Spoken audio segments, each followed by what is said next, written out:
আসসালামু আলাইকুম রহমতুল্লাহ। আল্লাহ রহমতে নিশ্চয়ই সকলে সুস্থ আছেন, ভালো আছেন। আজ আপনাদের জন্য নিয়ে এসেছি মুখে লেগে থাকার মতো দারুণ স্বাদের একটি রেসিপি। তা হলো নবাবী সেমাই।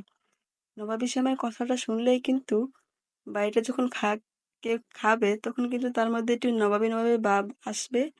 কারণ এটা দেখতে যতটা লোভনীয়, খেতে কিন্তু তার থেকে আরো ভীষণ মজাদার। চলুন কথা না বলে মূল রেসিপিতে চলে যাই। এখানে একটি ফ্রাই প্যানে আমি নিয়ে নিয়েছি লাচ্ছা সেমাই।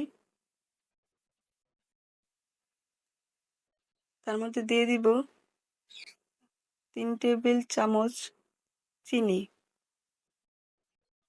অবশ্যই এখানে 1 চামচ ঘি দেওয়ার চেষ্টা করবেন। আমার ঘি দেওয়াটা স্কিপ হয়ে গেছে। ঘি দিয়ে ভাজলে সুন্দর একটা স্মেল বের হবে এবং খেতেও কিন্তু খুব ভালো লাগবে। এখন চিনি দিয়ে ভালোভাবে নেড়ে চেড়ে একটু ভেজে নিব। খেয়াল রাখতে হবে, অনবরত নাড়তে হবে যেন সেমাইটা পুড়ে না যায় বা লেগে না যায়। যখন 80% সেমাইটা ভাজা হয়ে যাবে এ পর্যায়ে দিয়ে দিব কিছু গুঁড়া দুধ। গুঁড়া দুধটা দিয়ে আর একটু ভালোভাবে ভেজে নিব। অনবরত নেড়েচেড়ে কিন্তু ভাজতে হবে, যেহেতু এটা নবাবী সেমাই, এটা কিন্তু একটা ভাবসাব আছে, অবশ্যই সময় নিয়ে করতে হবে। আমার ভাজা হয়ে গেছে। এখন আমি একটি পাত্রে দিয়ে দিলাম লিকুইড দুধ। তার মধ্যে দিয়ে দিলাম 3 চামচ কর্নফ্লাওয়ার, 3 চামচ চিনি এবং পরিমাণ মতো কনডেন্স মিল্ক। যদিও এই রেসিপিটা বানাতে একটু উপকরণ বেশি লাগে, খেতেও কিন্তু একটু বেশি মজা লাগে। এখন সবগুলো উপকরণ দিয়ে তার মধ্যে দিয়ে দিলাম 3 চামচ পরিমাণ গুঁড়া দুধ। সবগুলো উপকরণ নেড়ে চেড়ে দেখতে পাচ্ছেন অনবরত নাড়তে হবে যেন লেগে না যায়। এরকম নেড়ে চেড়ে দুধটাকে ঘন করে নিব। এখন বাটিতে সেট করে নেওয়ার পালা। এখন বাটিতে আমি কিছু সেমাই দিয়েছি। সেই সেমাটাকে হাত দিয়ে আলতো হাতে চেপে একটু বসিয়ে দিব। তারপর দিয়ে দিব ঘন করে নেওয়া দুধ। আমি এখানে লেয়ারে লেয়ারে করব, তাই প্রথমে সেমাই দিয়ে এখন দুধের লেয়ারটা দিয়ে দিলাম। এখন তার উপরে দিয়ে দিব আরো কিছু সেমাই।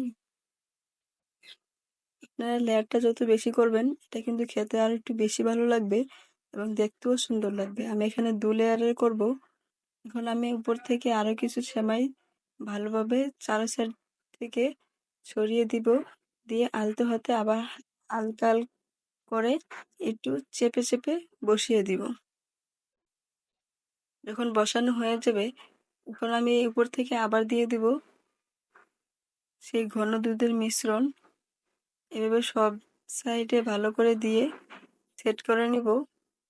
আমার সেট করা হয়ে গেছে। এখন উপর থেকে আমি আবার দিয়ে দিব সেমাই। সেমাইটা দিয়ে আবার একটু চেপে এখন এটার মধ্যে দিয়ে দিব নারিকেল। দিয়েছি সৌন্দর্যের জন্য, আপনারা নারিকেল হাতের কাছে না থাকলে স্কিপ করতে পারবেন। আমি নারিকেলটা দিয়েছি, আমার নারিকেল অনেক পছন্দ, তাই এখন উপর থেকে দিয়ে দিব কিছু। আমি 2-3 প্রকারের বাদাম নিয়েছি, কাজু বাদাম, কাঠবাদাম এবং চীনা বাদাম। এই 3 রকমের বাদাম দিয়ে সুন্দর করে একটু সাজিয়ে নিলাম। দেখতে পাচ্ছেন কতটা সুন্দর এবং লোভনীয় হয়েছে। এখন সাজানো হয়ে গেলে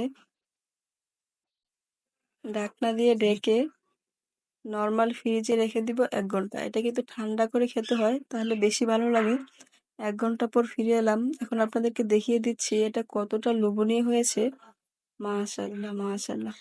এটা এতটাই লোভনীয় হয়েছে যা মুখে দেওয়ার সাথে সাথেই আপনি তো পুরা এটার প্রেমে পড়ে যাবেন। এরকম লোভনীয় হয়েছে এবং ভীষণ মজাদার।